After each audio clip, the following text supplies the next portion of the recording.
What's going on, ladies and gentlemen? Welcome back to another solo leveling Arise video. All right, folks, we're going to go live in about 1 hour, maybe a little less even.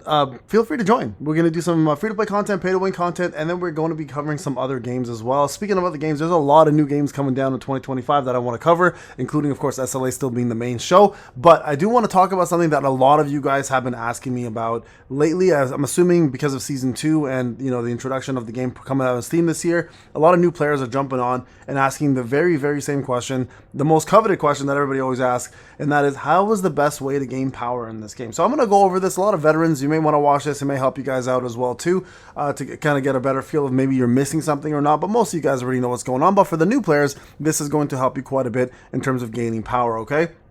And this is going to be an important one because it'll help you guys understand the intricacies of how power works and what the best way is to gain them. So first off, let's talk about the simple stuff, right? Of course, leveling up. Leveling up a character will, of course, get you power. So getting levels up, there is for new players, there's a lull period for leveling where you will be stuck and you won't be able to get levels for a few days, and that's fine. You guys can see I'm level 99 out of 100, but when you do level up, everything does increase: HP, attack, defense, including some of the stats over here that also go up. So your stat sheet does go up as well too, so keep that in mind, okay? So leveling up, obviously, very simple way to gain power. Another way to gain power for SJW specifically is, of course, putting in the assigned stats inside here and making sure they fit. Now, there is a new meta going on, so check that out. It will drop your power a little bit, but overall, you'll do more damage, but that's been covered in a whole different video. So this is another way to gain power. Another simple way for SJW to gain power is also leveling up your actual skills. You guys can see some of these skills here that are like level 11, 16, etc. Now, you gain skill levels by getting the rarities increased automatically,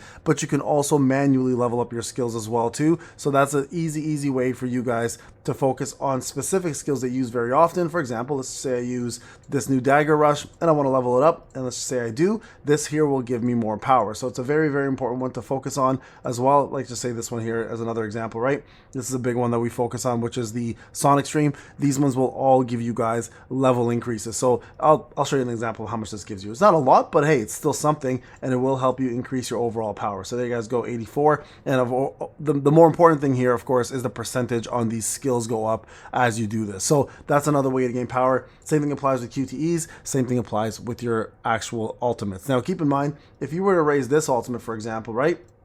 You don't use it ever, but it still will increase your power. Okay, so even if you don't use it and you have the spare change to get it up, I would do it anyways, just so you guys can get that extra power out of it, and it's worthwhile at the end because it does all add up. Okay, so SJW has that as well too. All right, now going back to artifacts, obviously.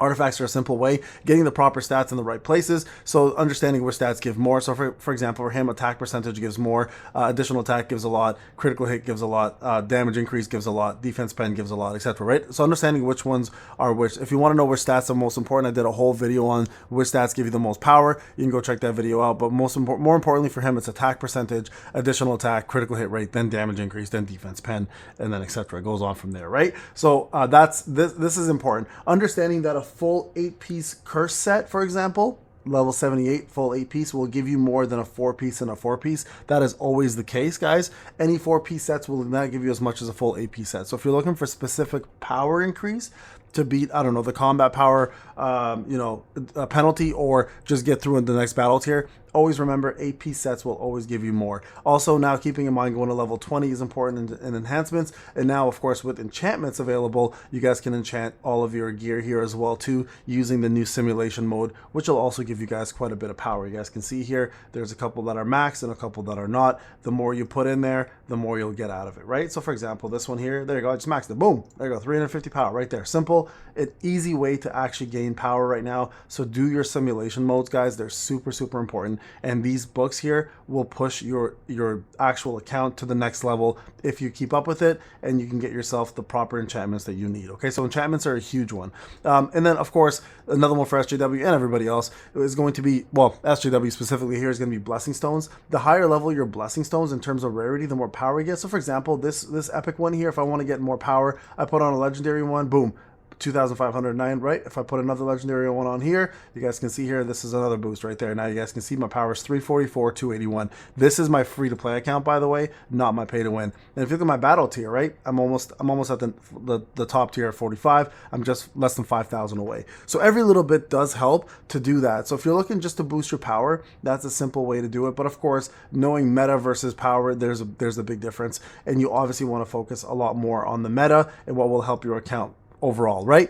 And then of course, lastly, is going to be your weapons. Getting dupes of weapons will always increase your power. And then of course, for SJW specifically, leveling those weapon skills up will also boost your power. So this is an easy way to just go, hey, you know what? I use this a lot. There's 84 power right there. Let's keep boosting these and getting them up and then using them as often as possible to maximize the amount of damage you do and also boosting your power increase. Okay, so for SJW, these are very, very simple things.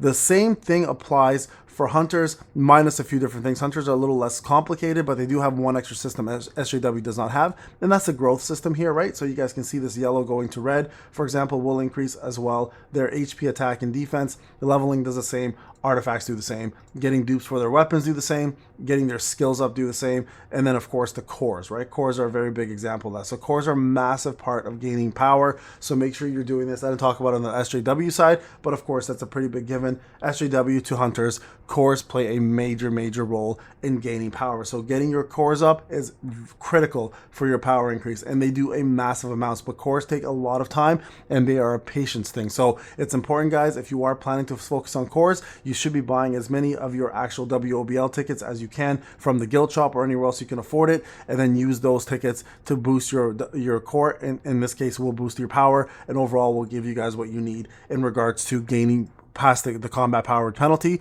and getting yourself more power in the game itself. All right, and then of course we have ourselves a couple other methods here. One is the gem system that's been introduced. So gems, I've already covered this numerous times. I've literally made a meta gem versus the combat power gem video like 3 days ago. Go check that out. I explained which gems give you the most combat power versus which ones are considered the meta. They are two different things, guys. Keep that in mind.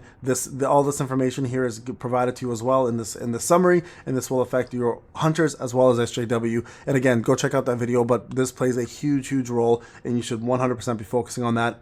Army of Shadows is another very big one. A lot of people neglect this one, unfortunately, but your army level over here is what dictates your power. So you guys can see whenever I equip my army, I'll get 138k, total power is 135. And then you'll see that every single time you increase a Shadow's growth as well, just like hunters, you also gain power from that. The only thing that's currently broken right now is going to the next level here. This doesn't work currently. You guys can see the power did not go up, but if I go back and you look here, if I go next over, power did increase. Okay, so very important to try to at least get to the yellows for the hunters or the shadows that you use. And then of course, getting them to the next rank here will also increase the size of your army level, but will not increase your power. So it's very important, guys, you to know the difference, that your army level here is what gives you your power, not the total max. The max is how far you can push it. So getting your army up, guys, is a massive, massive undertaking. One of the biggest ones. It's very, very like taxing, and it also takes a very long time.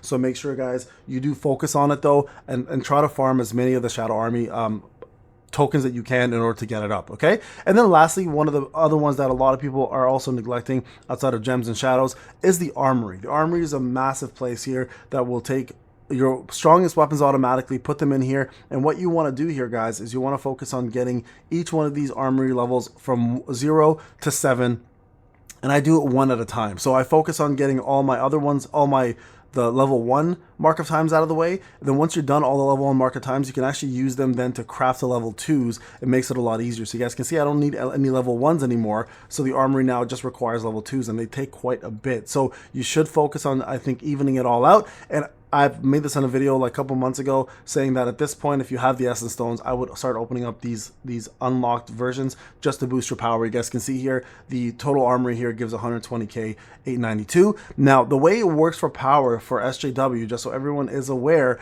that SJW only gets 66% of the Hunter's power. So that's why you'll see the numbers never add up when you have SJW versus the Hunters. He only gets 66% of their combat power versus Hunters on their own, who actually get 100% of their combat power, okay? But you guys can see here, for example, this team here, this is my best Hunter team, right? So they're 941, and if I start adding shadows, right? Let's just add any shadows, doesn't really matter who it is at this point. You guys will see here it doesn't matter if my shadows are rare rank or elite rank. It doesn't matter. The combat power stays the same. Like, went up there to 1076. And then the last one here that you'll be able to focus on, this is the last piece of the combat puzzle, that is now using your monarchs. When you start leveling up your monarchs and using the remnant power system, this will also boost your power. You guys can see there, that gave it to me right there. And that power is unlocked when you beat a certain story mode and then finish your easy mode. Baron on WOBL will actually unlock remnant power, and then to get more remnant power tokens, you have to do WOBLs with Baron in it, and you'll get drops, and it'll allow you to boost this up as well too. Okay, so there you guys go. Those are all the ways to gain power. All right, those are all the ways. There's no other way currently, I don't think, at least, that there is. I'm like trying to think if there's anything that I'm missing on top of my head. Let me go through the system one more time with you guys. Cores, we talked about cores, we talked about weapons, talked about artifacts, enchantments, we talked about remnant power, army of shadows, armory, and gems. I think that pretty much covers it all, guys. So as long as you have all of that done, and then of course duping your hunters, right? Getting dupes for your hunters matters a huge amount. Keeping in mind that once you get past A5 though, you will still gain about 3,000 to 4,000 power for each dupe, but that passive over here that you see will not show on the stat sheet. It only shows in the game when you're actually playing the game. Okay, you'll notice the difference there. All right, guys, that's pretty much it. Let me know if you have any comments or questions. I'm always here to answer them. Put it in the comment section. Remember to go support your boy in the support program. More codes are coming your way. Thank you so much for watching, guys. I'll see you in the next one. Take care.